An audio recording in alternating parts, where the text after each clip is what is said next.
몇 년 전에 우리 한 집사님께서 양육 중에 저에게 이렇게 말씀하셨습니다. 하나님이 아니죠. 목사님, 첫째가 좀 혼자라서 외로운데 둘째를 임신하고 싶습니다. 목사님 기도 부탁드립니다. 라고 제게 말씀하셨습니다. 그래서 제가 집사님, 사무엘상 1장의 한나의 기도를 묵상하십시오.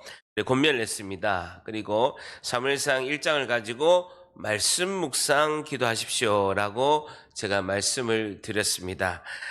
우리 이제 사무엘상 1장 한 20절 볼까요? 409페이지 보면 1장 20절. 1장 20절 같이 있습니다. 시작. 한나가 임신하고 때가 이름에 아들을 낳아 사무엘이라 이름하였으니 이는 내가 여호와께 그를 구하였다 함이더라 라는 겁니다. 우리가 사무엘상 1장을 우리가 너무나 잘 아는 한나의 사무엘을 임신하는 사건입니다. 이 본문을 우리가 자칫 이렇게 오해할 수가 있습니다. 열심히 기도해서 아들 사무엘을 낳은 한나처럼 우리도 기도 열심히 하면 하나님께서 아기를 주실 거야 라고 1차원적으로 생각할 수가 있다는 겁니다. 그런데요, 한나처럼 간절히 기도하면 소망하는 것을 하나님께서 주실 거야 라고 본문을 해석할 수도 있다는 거예요. 자, 그렇게 해석하면요, 어떤 오류가 빠진다면요, 반대로 기도를 열심히 하지 않으니까 아기가 임신이 안 되는 거야 라고 정죄하는 뜻으로 오해의 해석을 할 수 있는 오산이 있다라는 것이죠.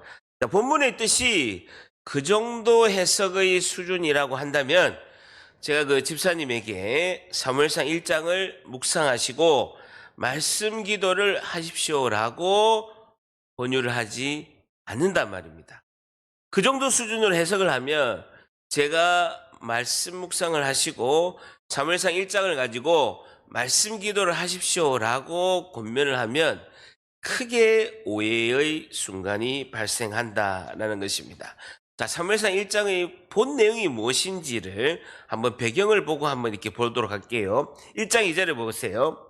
1장 2절에 보게 되면, 사무엘상 1장 2절에 보게 되면 그는 누구냐면요, 엘가나입니다. 사무엘의 아버지 엘가나, 레위 지파인 엘가나에게는 두 아내가 있었습니다. 두 아내가 있는데 한 사람 이름이 뭐라고요? 한나예요. 한나는 본부인이죠. 본부인이고 한 사람의 이름은 첩인데 브닌나예요. 브닌나에게는 자식이 있고 줄쳐보세요. 한나는 본처인데 자식이 없고 한나에게는 자식이 없었더라라는데 브닌나에는 첩인데도 자식이 있었습니다. 자식이 있고 줄쳐보시면요, 원어를 보면요 복수형이에요. 자녀가 둘 이상 있었다. 브닌나 첩에게는 2명의 이상의 자녀가 있었음을 성경은 말씀하고 있습니다. 자, 보세요. 이 사무엘 한나의 시대는 지금으로부터 몇 년 전이냐면요, 3000년 전입니다. 3000년 전. 3000년 전에 그 당시에 부인이 자식이 없는 것은요, 소망이 없고 극한 고통의 상태가 있음을 한나에게는 그 상황이 그렇게 닥쳤다라는 것이죠. 여러분, 3000년 전에 여자가 임신을 못하는 것은 가문의 대가 끊어지고 미래의 소망이 없고 특히 집안 사람들과 주위의 사람들이 쑥덕거리고 시선이 한나에게는 더욱더 큰 고통이 되었다라는 것입니다. 이스라엘 백성은 종교적 확신이 있었습니다. 그것은 뭐냐면요, 자녀가 있으면 자녀의 출산은 하나님의 은혜와 은총을 입은 것이다. 그리고 여자의 불임은, 자녀가 없는 것은 하나님의 징계나 저주가 받은 것이다 라고 확신을 가지고 있었던 거예요.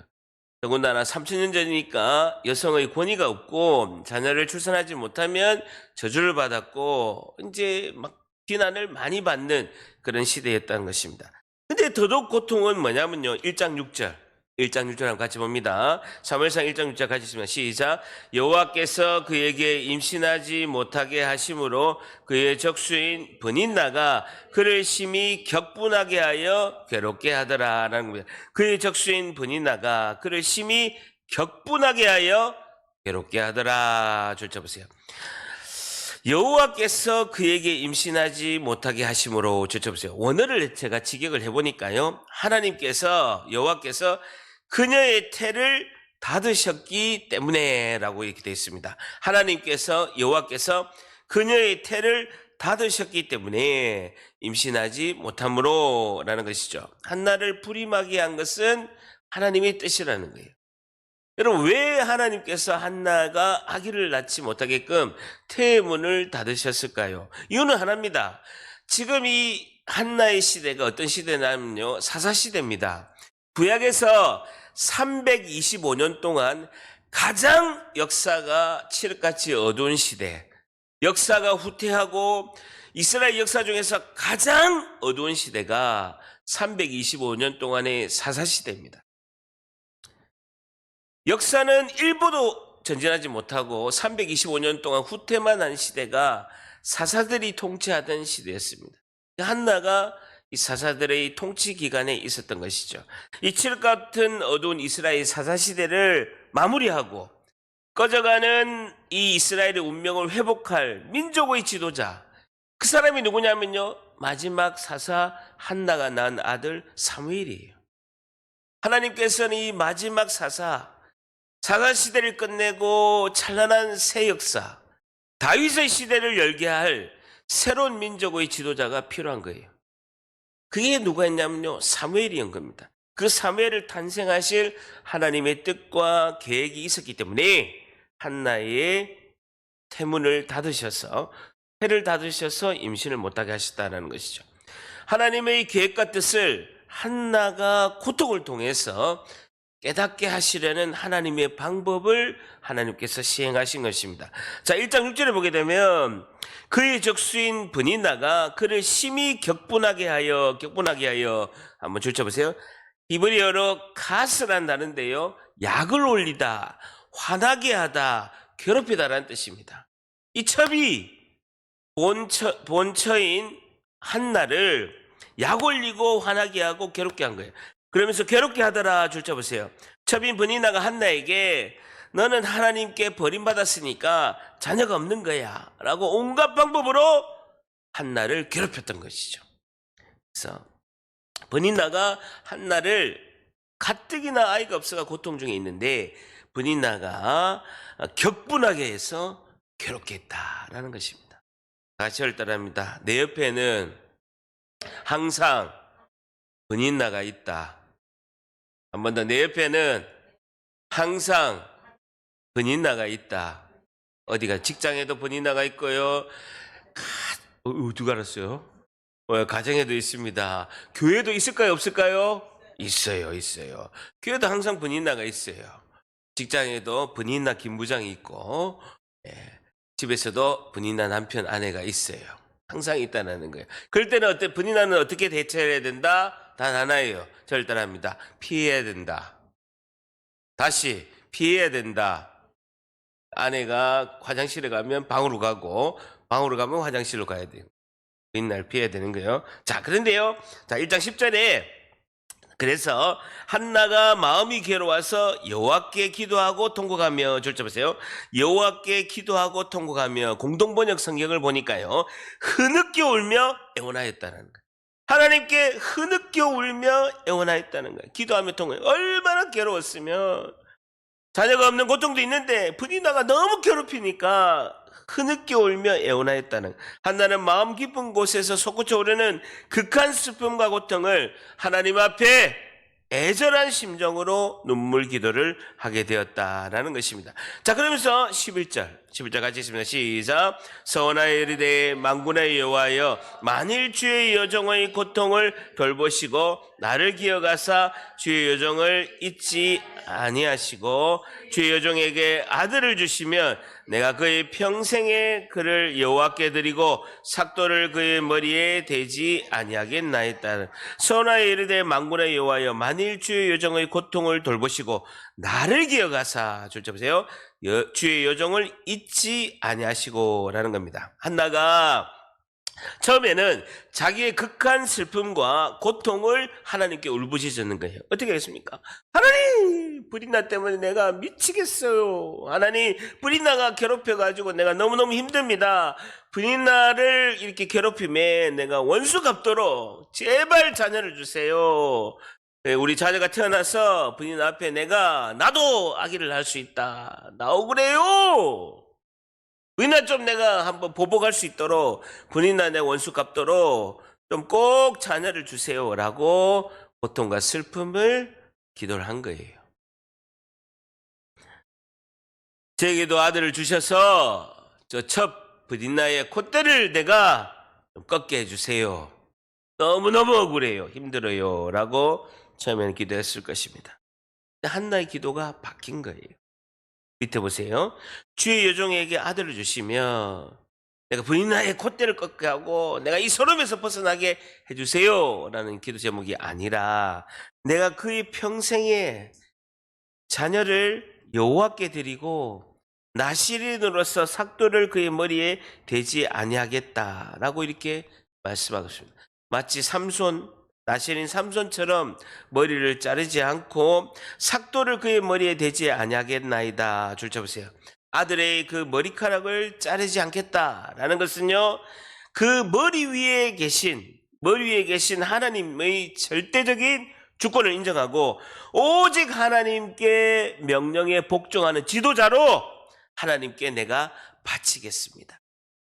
삼손은 나시린으로서 머리를 자르지 않고 나시를 바쳤는데 실패를 했는데 그 사사 삼손하고는 다르게 자기 머리를 자르지 않고 머리 위에 계신 하나님께 절대적인 명령에 내가 복종하고 그리고 오직 하나님의 명령에 복종하는 그 지도자로 내가 하나님께 바치겠습니다라고 성기도를 한 것입니다.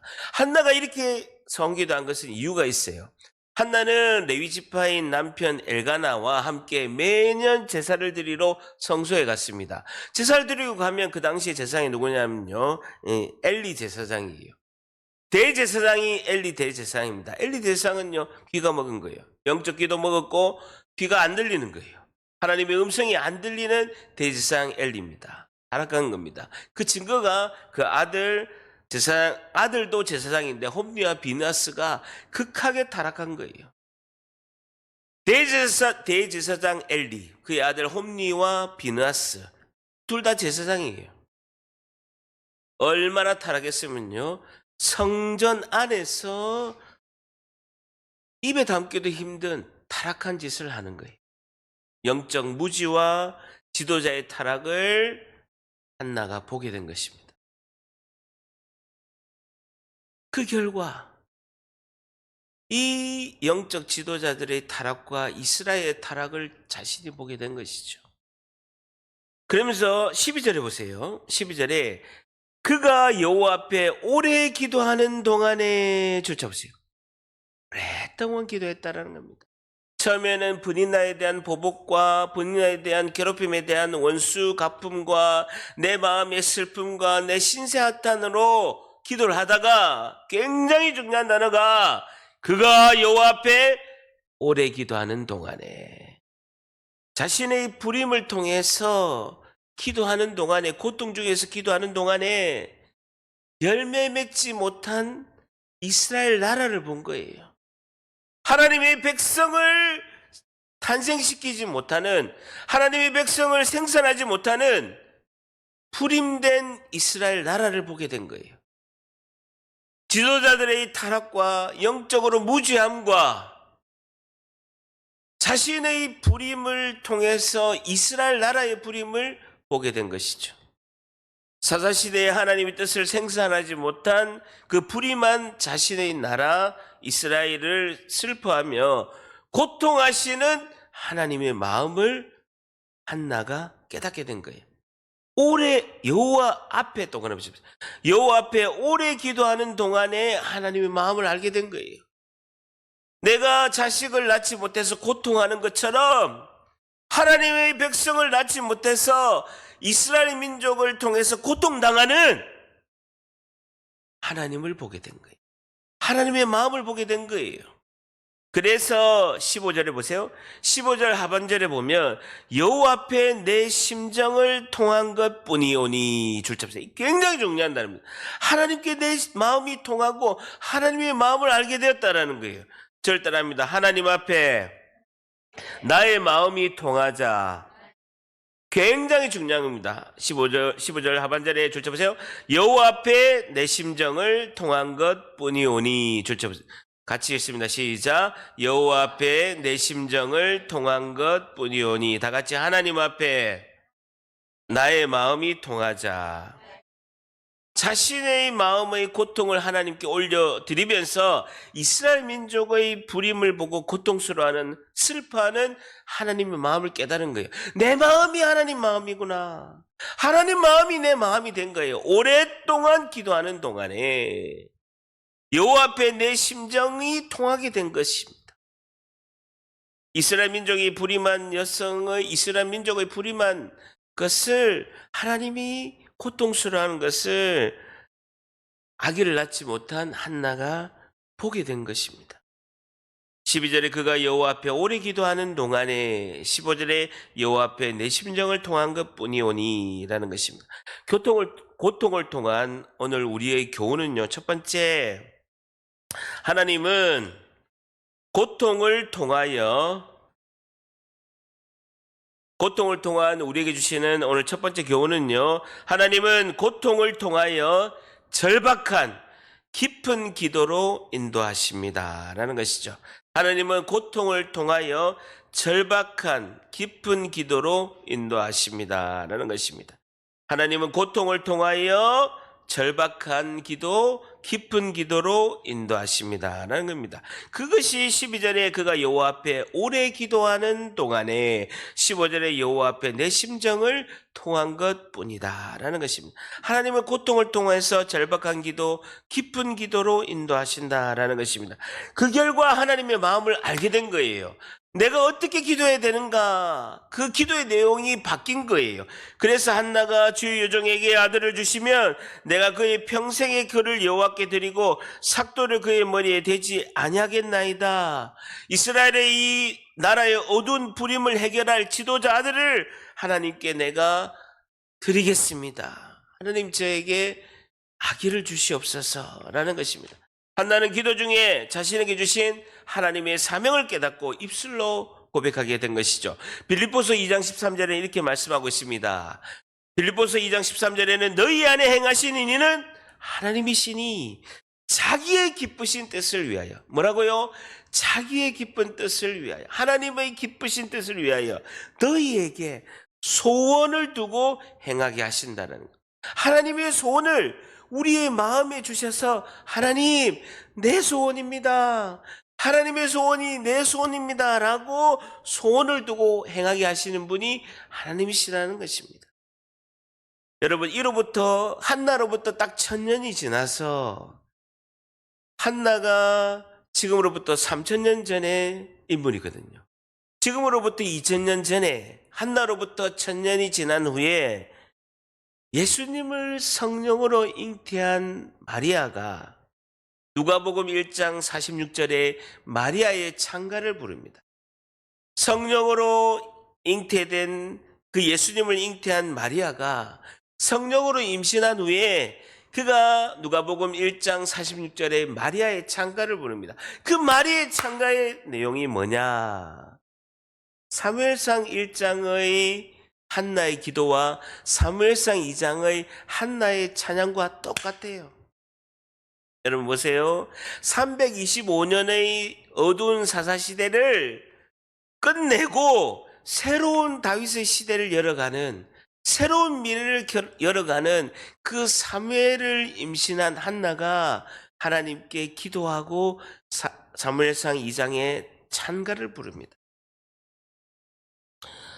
마리아는 죄와 사망에 갇혀서 오가는 모든 인류가, 죽은 인류가, 그 모든 인류를 살리기 위해서 이 땅에 오신 예수님을 임신하고 잉태하고 하나님께 찬가를 올려드립니다. 인류 6000년 역사, 앞으로 펼쳐질 모든 역사에 과거, 현재, 미래의 모든 인류를 죄와 사망에서 구원하시고 새로운 하나님 나라를 펼쳐나갈 예수님을 임신하고 마리아가 한나의 찬가를 부르는 거예요. 새 시대를 여는 것입니다. 고통을 통한 우리에게 주신 교훈 두 번째는요, 하나님은 고통을 통하여 기도의 자리에서 부르심의 자리로 인도하십니다. 라는 것이죠. 하나님은 고통을 통하여 기도의 자리에서 부르심의 자리, 사명의 자리로 인도하십니다. 기도의 자리에서 부르심의 자리로 인도하십니다. 라는 것이죠. 한나가 자기가 기도하면서 기도의 자리에서 하나님의 부르심의 자리, 사명을 깨닫게 된 거예요. 이 이스라엘 민족을 칠흑같이 어두운 325년의 사사시대에서 종식시키고 새로운 다윗의 시대를 열게 하는 그 사명에 내가 하나님의 부르심을 받았다. 를 깨달은 거예요. 마리아는 모든 인류가 죄와 사망 가운데 죽음 가운데서 죽은 이 인류를 살리실 영생의 생명으로 이끄시고 하나님 나라로 이끄실 그 예수님을 탄생하는 것이 나의 사명이다 라고 깨달으니까 한나의 찬가를 마리아가 부릅니다.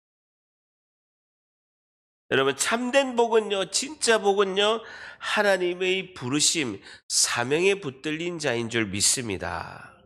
하나님의 사명, 하나님의 부르심에 붙들린 자가 진짜 복이에요. 참된 복은요, 진짜 복은요, 하나님의 사명에 붙들리는 거예요. 건강하게 오래 사명에 붙들린 삶이 진짜 복인 줄 믿습니다. 적어도 우리는 우리 생애를 살면서 우리가 만나는 사람을 아름다운 예수님의 생명의 꽃으로 피어날 수 있도록 도와주는 것이 우리의 사명이라는 거예요. 목사는 그 일을 좀 많이 하는 사람이에요. 여러분은요, 만나는 이웃, 그리고 만나는 사람에게 예수 생명의 꽃을 피우는 그 영생의 생명을 주는 그 사명을 우리가 모두가 다 가지고 있다는 거예요. 진정한 사명, 우리를 향한 하나님의 부르심이 우리에게 주시는 사명이고 그 사명을 감당하는 것이 진짜 복인 줄 믿습니다. 한나는 더 이상 자신을 괴롭힌 첫 분인나 때문에 울고 괴로워하지 않습니다. 한나는 이제는 타락한 영적 지도자, 하나님의 백성을 임신하지 못한 그 이스라엘 민족을 위하여 울고 괴로워하는 것이다 라는 것이죠. 이런 성숙한 한나의 안목을 갖게 된 것은 자신의 불임의 고통을 통해서, 불임나를 통해서, 그 고통을 통해서 자신이 이런 안목을 가지게 되었다라는 것이죠. 그 고통을 통해서 하나님의 마음을 보게 되고 자신의 사명도 드디어 깨닫게 된 거예요. 그래서 위대한 지도자 사무엘을 낳게 됩니다. 젖을 땜과 동시에 하나님의 성전에 바치게 되는 것을 볼 수가 있죠. 제가 사무엘상 1장의 한나의 기도, 그리고 2장의 한나의 찬가를 집사님에게 묵상하라고 말씀 기도하라는 것은 단 하나였습니다. 그 당시 제가 이 뜻으로 집사님에게 사무엘상의 한나의 기도와 한나의 찬가를 집사님 묵상하십시오라고 제가 말씀을 드렸죠. 핵심은요, 1장 12절에 그가 여호와 앞에 오래 기도하는 동안에 1장 15절에 여호와 앞에 내 심정을 통하여서, 이게 말씀의 빛으로 비춰져야 되는 거예요. 그래서 제가 권유했던 그 집사님이 이렇게 기도를 하셨겠죠? 하셨나요? 이렇게 기도해야 되는 거예요. 우리 가정과 우리 교회와 우리 대한민국을 살릴 아이를 하나님 저에게 잉태하게 하셔서 이 아이가 복음을 전하는 곳마다 입술의 권세를 주셔서 예수의 생명이 잉태되는 역사가 있게 하여 주시옵소서 라고 기도하셨죠. 다시 제가 이렇게 묵상하라고 하면 제가 생각하는 것처럼 결론을 내야 되는 거예요. 단순히 아니 기도 빡세게 해가지고 아기를 임신하게 하세요, 이 내용이 아니라니까요. 그러면 결론적으로 임신 못하는 게 기도 안 해서 임신 못했다라고 오해를 하잖아요. 그 잘못된 해석이라고요. 이 사무엘 1장을 묵상하면 나의 기도가 하나님의 사명을 발견하고 나의 지금 아기를 출산하는 것이 하나님의 마음을 깨달아서 하나님이 향한 나의 주신 그 사명과 하나님의 마음이 무엇인지, 그리고 내가 아기를 둘째를 가지고자 하는 그 마음 가운데 하나님과 깊은 기도와 깊은 교제 가운데 가게 하는 것이 제가 묵상의 결과를 도출하셔야 됩니다라고 권유를 한 거죠. 그래서 기도를 어떻게 하면, 하나님 이 둘째는 우리 가정과, 적으세요. 지금 제가 임신을 안 했으면 이 설교를 할 수 있겠습니까? 몇 년 동안 하고 싶어도 못했다는 거잖아요. 사무엘상 1장을 설교하고 싶어도 못했었잖아요. 두 쌍이 임신을 하시니까 이제 하는 거예요. 오늘 새벽에 해야 되겠다는 생각이 드는 거예요. 자, 어떤 기도를 하냐면 제가 원하는 거는 이렇게 기도를 하세요라고 원한 거예요. 하나님, 우리 가정과 우리 교회와 우리 대한민국을 살릴 아이를 잉태하게 하사 이 아이가 복음을 전하는 곳마다 입술의 권세를 주셔서 예수의 생명이 잉태되는 역사가 있게 하여 주시옵소서. 두 분 다 적었죠? 이렇게 기도하라고 제가 묵상하라는 거예요. 이게 말씀 묵상 기도예요. 아시겠죠? 이렇게 말씀 기도하라고 해서 권유한 거예요. 그랬는데 몇 년 전부터 그렇게 기도를 하셨으면 둘째가 생겼겠죠. 근데 그렇게 안 하신 것 같아요. 그래서 제가 오늘 10월 초에 집사님 이제 교회에서 만나서 말씀을 드렸습니다. 집사님, 10월, 12월, 11월, 12월 3개월 동안에 우리가 올해 안에 집사님 다른 것보다도 복음을 전하고 영혼을 살리는 사명에 집중하시고 집사님 입술에 영적 권세를 달라고 기도를 합시다. 이게 본뜻이니까. 그러니까 뭐예요? 복음을 전하고 영혼을 살리는 사명에 집중하고 집사님, 우리 H 집사님 입술에 영적 권세를 달라고 기도하시면 제가 그렇게 했어요. 하나님께서 큰 선물을 주실 것입니다 라고 말씀을 드린 거예요. 제가 아예 해석을 해서 기도문을 알아듣게끔 본인에게 말씀을 드린 겁니다. 그것이 사무엘상 1장의 말씀 묵상의 해석을 제가 참 해석을 해서 얼마 전에 다시 권유를 10월 초에 해드렸죠. 그때 임신하기 전입니다. 그래서 집사님께서 아멘하고 받으시더라고요. 제가 이랬거든요. 복음을 전하는 영혼 살리는 사명을 3개월간 우리 한번 집중하고, 그리고 집사님, 우리 H 집사님 입술에 영적 권세를 달라고 기도합시다. 그러면 제가 응답을 받았는데 하나님께서 큰 선물을 주실 것입니다 라고 하니까 아멘 받으시더라고요. 그래서 집사님이 첫 마디가 큰 선물 주신다고 하니까 이렇게 하더라고요. 하나님, 큰 선물 40평짜리 좋은 아파트 주십니까? 라고 이야기하는 거예요. 하나님이 주신 큰 선물 39평짜리 40평짜리 아파트 주시는가요? 하면서 환하게 웃는 거예요. 쟤하고 너무 차이가 나는 거예요. 쟤하고 수준이 좀 이렇게 차이가 나는 거예요. 예, 그래서 저는 수준이 어느 수준이냐면 저는 가정과 교회와 대한민국을 복음의 입술의 권세를 가지고 복음으로 살릴 사무엘급의 아이, 큰 선물을 이야기했는데 겨우 40명, 여자도 남자도 상관없어요. 겨우 40명이 아니고 40평 아파트를 이야기해서 순간 당황을 했다라는 거 아닙니까?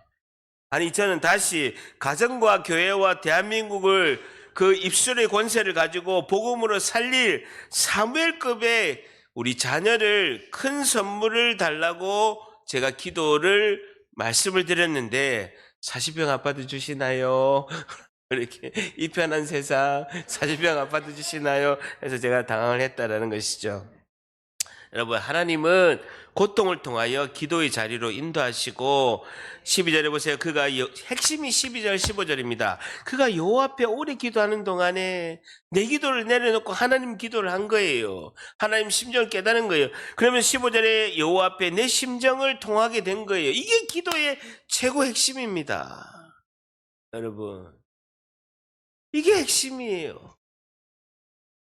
하나님의 심정을 알면요, 고통보다 더 큰 하나님의 위로와 경험을 하게 된다라는 것이죠. 절단합니다. 하나님의 심정을 알면 고통보다 더 큰 하나님의 위로를 경험한다. 그래서 오늘 제가 새벽 설교 때 고린도후서 1장을 설교하면서 고난보다도 더 크신 위로하신 하나님을 설교한 거예요. 잠깐 보세요. 고린도후서 1장 한번 잠깐 봅시다. 오늘 새벽 설교를 했는데요. 고린도후서 1장 한번 보세요. 286페이지. 신약성경 286페이지. 고린도후서 1장 한번 보세요. 286페이지. 고린도후서 1장에 보게 되면 바울이 3차 전도 여행할 때 빌립보에서 고린도후서를 기록했습니다. 그래서 고린도후서의 전체 내용은요, 환난 중의 위로, 고난 중에 하나님의 위로가 전체 주제인데요. 1장 3절에 보세요. 찬송하리로다 그는 우리 주 예수 그리스도의 하나님이시여 자비의 하나님이시라는 거예요. 지극히 자비로우신 하나님이시라는 겁니다. 이게 핵심이에요. 하나님은 자비로우신 분이에요. 자비와 용서를 베푸시는 하나님의 가장 큰 특징을 바울이 찬양하고 있는 것입니다. 그러면서 핵심이 뭐냐면요, 모든 위로의 하나님이라. 모든 이 핵심이에요. 모든 위로의 하나님이시라는, 고난 중에 있는 성도를 하나님이 모든 위로를 하시는 하나님이시다. 고난 중에 있는 성도를 하나님은 가장 모든 위로로 하나님이 은혜를 베푸신다는, 다 같이 합니다. 고난 중에 모든 위로를 하시는 하나님. 그러면서 4절에 보게 되면요, 우리의 모든 환난 중에서 우리를 위로하사. 환난이 나오면 반드시 위로가 나옵니다. 환난 위로, 환난 위로, 환난 위로를 강조하고 있는 것이죠. 그러면서 우리로 하여금 하나님께서 받는 위로로서 모든 환난 중에 있는 자들을 능히 하게 하시는 이시로다라는 거예요. 환난에 상응하는 그 이상의 하나님의 위로가 반드시 있다라는 거예요. 바울은 선교 현장에서 수없는 극한 환난을 겪었습니다. 그 가운데서도 바울이 견딜 수 있었던 것은요, 고난보다도 더 큰 위로를 하나님께 받았다라는 것입니다. 하나님이 자신과 함께함을 경험하였다라는 것이죠. 여러분, 하나님의 위로를 받는 자는요, 첫째 목적은요, 오직 하나님만을 의지하기 위함입니다. 하나님이 고난 중에서 위로를 주시고 그 위로를 받는 자가 받는 은혜는 뭐냐면요, 단 하나입니다. 첫 번째는요, 오직 하나님만을 의지하기 위함이고, 두 번째는요, 내가 위로를 받았잖아요. 위로를 받은 자가 환난 중에 있는 다른 성도를 보게 되면 그 사람에게 내가 위로를 받은 자가 다른 성도를 위로할 수 있는 그 능력과 힘이 있다라는 거예요. 다시요, 내가 하나님의 위로를 받았잖아요. 고난 중에 하나님이 함께 하시고 하나님께서 그 고난을 탈출하게 하시고 고난에서 위로하시는 하나님을 경험했잖아요. 딱 보니까 우리 교회에 고난 중에 계시는 성도분이 계시는 거예요. 그 위로를 받은 자가, 집사님, 내가 위로를 받았습니다. 집사님도 하나님이 위로하시고 내가 받은 위로를 집사님 위해서 축복기도 하면서 꼭 받으시도록 제가 격려하고 위로 받으시도록 반드시 기도하겠습니다. 라고 그분이 위로를 받을 수 있도록 인도하고 가이드 역할을 한다라는 것이죠. 이것이 위로받은 자의 사명이라는 것입니다. 근데 핵심은요, 오늘 5절입니다. 5절 한번 같이 있습니다. 굉장히 중요한 말씀입니다. 5절 같이 있습니다. 시작. 그리스도의 고난이 우리에게 넘친 것 같이 우리가 받는 위로도 그리스도로 말미암아 넘치는다는 거예요. 그리스도의 고난이 우리에게 넘친 것 같이 우리가 받는 위로도 그리스도로 말미암아 넘치는다. 그리스도의 고난 동그라미 쳐보세요. 이것은 1차적으로 예수님이 받으신 십자가의 고난이지만 실제적으로는요, 예수님을 믿는 성도가 받는 고난을 말하고 있습니다. 예수님을 믿는 성도가 받는 고난을 말하고 있다는 거예요. 그리스도의 고난은요, 예수님을 믿는 성도가 받는 고난을 말하고 있다. 이것은 예수 그리스도의 몸된 교회를 위한 고난이라는 거예요. 교회를 위한 고난이라는 거예요. 예수 그리스도의 몸된 교회를 위한 고난이라는 뜻이고, 이 고난을 통해서 예수님과 우리가 하나가 되기 위한, 연합을 위한 목적의 고난이라는 거예요. 핵심은요, 골로새서 1장 24절입니다. 골로새서 1장 24절 제가 한번 읽을 테니까 잘 들어보세요. 나는 이제 너희를 위하여 받는 괴로움을 기뻐하고, 바울이 이렇게 이야기하고 있습니다. 나는 이제 너희를 위하여, 골로새 교회를 통해서 골로새 교회에 있는 그 고통, 내가 너희를 위하여 받는 괴로움을 기뻐하고 그리스도의 남은 고난을 그의 몸된 교회를 위하여 내 육체에 채우노라 라고 중요한 표현이 그리스도의 남은 고난이라는 표현을 바울이 쓰고 있습니다. 그건 뭐냐면요, 예수님이 십자가에서 당한 고난은 완전하십니다. 예수님이 십자가에서 온몸이 찢기시고 창에 찔리시고 피를 다 쏟고 물을 다 쏟으시면서 십자가 6시간 동안 고통 속에서 죽음 가운데서 고난을 당하신 것은요, 인류의 모든 오가는 죄를 다 지신 십자가의 고난은 완전한 고난이십니다. 완전하고 완전히 인류의 죄를 지시기에, 예수님이 지시기에 충분하신 고난이에요. 그런데 그리스도의 남은 고난이 있다라는 거예요. 이 말씀은 교회의 머리는 예수님이십니다. 교회 머리는 예수님이신데 우리는 예수님의 몸이에요. 우린 지체예요. 예수님의 팔과 다리가 되는 것이 우리예요. 성도는 예수님의 몸이에요. 교회의 머리는요, 예수님이에요. 우리는, 교회는요, 머리 대신 예수님의 몸이에요. 그러면요, 머리가 당한 고난을 몸의 지체가 필연적으로 느끼게 된다는 거예요. 여러분, 내가 고통을 당하면 몸이 다 고통을 느끼게 된다라는 것이죠. 그리스도의 남은 고난을 그의 몸된 교회를 위해 내 육체에 채워놓으라 라는 것은, 바울이 받는 고난은 교회를 위하여 당연히 내가 고난을 당하게 된다라는 거예요. 여러분, 이렇게 생각하십니다. No thank you! 나는 교회 다니면서 절대로 고난 안 받을래요. 교회 안 다니면 고난 안 받습니까? 세상 나가도 고난을 받아요. 교회는 왜 나오면 고난이 없어지지 않나요? 아니, 내가 세상에서도 고난받아가 교회 왔는데, 교회 오면 고난이 없어야 되잖아요. 교회 와도 고난이 있어요. 아니, 더 큰 고난이 또 당할 수도 있어요. 교회를 위한 고난을 당할 수 있어요. 그런데 하나님은 반드시 그 고난의 보상을 하신다는 거예요. 그 위로예요, 위로. 보상을 주시는데 하나님이 함께 하시고 위로를 주시고 이 땅에서도 보상이 있는 거예요. 그것이 하나님 나라의 기업이라는 거예요. 하나님 나라의 기업은 뭐냐면요, 하나님 나라의 백성의 자손이에요, 자손. 자녀에게 복을 주시는 거예요, 자녀에게. 기업은 땅과 자손이에요. 구약시대에는 땅으로서 가시적으로 하나님 복을 주셨고, 신약에는 하나님 주시는 하나님 백성의 자녀예요, 자녀에게 복이 가는 거예요. 그리고 천국에 가서는요, 하늘의 면류관이 있는 거예요. 이게 우리가 당한 고난하고 비교할 수 없이 고난보다도 훨씬 큰 하나님이 위로를 주신다는 거예요. 어느 누구도 내가 고난받아서 하나님 억울해야 할 수가 없다는 거예요. 내가 반에서 5등 정도밖에 공부를 안 했는데, 그 정도 노력을 해서 5등 정도밖에 공부를 안 했는데 하나님 전교 1등의 상을 준다는 거예요. 근데 5등 공부하는 동안에 힘든 거 아무도 이야기 못 하는 거예요. 상이 더 크니까, 위로가 더 크니까 아무도 하나님께 따질 수 없다는 거예요.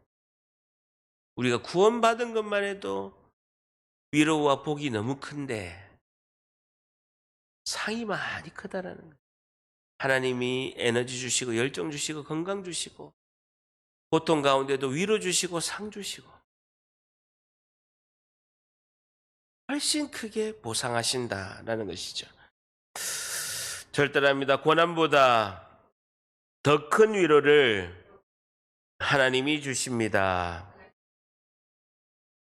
그래서 마지막 우리의 고통을 통한 우리의 하나님 주신 교훈, 마지막 세 번째는요, 하나님은 고통보다 더 큰 위로의 자리로 인도하십니다. 하나님은 고통보다 더 큰 위로의 자리로 인도하십니다. 라는 것이죠. 하나님은 고통보다 더 큰 위로의 자리로 인도하십니다. 빌립 한시는 이렇게 이야기했습니다. 고통은 누구도 원하지 않지만 하나님의 선물이다 라는 것이죠. 한번 6절 읽어볼까요? 다 같이 읽습니다. 시작. 우리가 환난 당한 것도 너희가 위로와 구원을 받게 하려는 것이요, 우리가 위로받는 것도 너희가 위로를 받게 하려는 것이니 이 위로가 너희 속에 역사하여 우리가 받는 것 같은 고난도 너희도 견디게 하는. 바울이 당한 고난은 교인 성도를 위한 위로와 구원을 위한 것이고, 이로써 교회 성도도 고난과 환난을 이길 수 있는 힘을 가질 수 있다라고 말씀하고 하는 거죠. 고난을 통한 더욱 너희들은 성숙한 믿음과 고난 중에 하나님의 사랑, 형제 사랑을 너희들이 깨닫게 될 것이다 라는 겁니다. 그럼 7절에 너희를 위한 우리의 소망이 견고함은 너희가 고난에 참여하는 자가 된 것 같이 위로에도 그럴 줄을 압니다 라는 것입니다. 그러면서 8절에 형제들아 우리가 아시아에서 당한 고난, 루스드라에서 빌립보 감옥에서 사도행전 19장의 에베소에서 너희가 모르기를 원하지 아니하노니 힘에 겹도록 심한 고난을 당하여 살 소망까지 끊어질 정도로 내가 심한 고난을 당했다. 그러면서 9절에 우리는 우리 자신이 사형 선고를 받은 줄을 알을 정도로 날마다 죽노라. 그것은 내 옛자가 죽기도 한다는 표현도 있지만 내 선교 현장이 매일 죽음을 경험할 정도로 힘든 고난의 순간이었다. 이는 우리로 자기를 의지하지 말고, 이게 핵심이에요. 자기를 의지하지 말고 인간의 교만을 버리고 오직 죽은 자를 다시 살리신 그 하나님만, 예수님만 의지하게 하려 하십니다라는 겁니다. 전적으로 하나님을 의지하게 만들어서 더 큰 기쁨과 승리의 결과를 낳게 하시는 하나님의 뜻을 내가 깨닫게 되었다라는 것입니다. 그럼 10절에 그가 이같이 큰 사망에서 우리를 건지셨고 과거 또 건지실 것이며 현재 이후에도 건지시기를 미래 그에게 바라노라라는 겁니다. 하나님의 위로와 구원하심이 단회적으로 한순간으로 제한된 것이 아니라 영원하며 무한한 것임을 바울이 강조하고 있습니다. 마지막 11절 같이 읽습니다. 시작. 너희도 우리를 위하여 간구함으로 도우라. 이는 우리가 많은 사람의 기도로 얻은 은사로 말미암아 많은 사람이 우리를 위하여 감사하게 하려 합니다. 사도임에도 불구하고 참된 겸손과 타인을 위한 중보기도가 너무 우리를 위하여 간구함으로 도와라. 중보기도가 너무 중요하다라는 것입니다.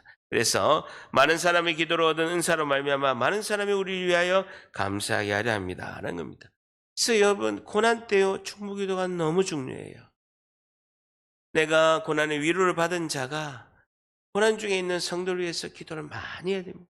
그럼 그 복이 나에게 다 오는 거예요. 그 복이 나에 온다는 거예요. 절대입니다. 성도를 향한 중보기도는 하나님께서 복으로 나에게 돌려주신다. 오늘 고난을 통해서 우리가 고통을 통해서 절박한 기도와 절박한 기도, 기쁜 기도로 인도하시고 고난을 통해서 기도 자리에서 우리가 사명과 부르심의 자리로 인도하시고 고통보다 더 큰 위로의 자리로 인도하실 하나님을 찬양하기를 주님의 이름으로 간절히 축복합니다. 기도하겠습니다. 하나님